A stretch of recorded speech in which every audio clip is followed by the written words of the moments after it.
Subay sa pabahay program sa gobyerno ang DCCCO Multipurpose Cooperative gaplanong magtukod usab og housing project sa 2.4 hektaring luna sa Bajumpandan, Dumaguete City alang sa mga miyembro niini.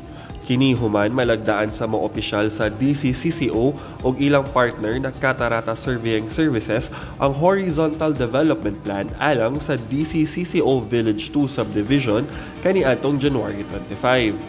Maabot sa 141 housing units ang pwedeng matukod sa maong luna.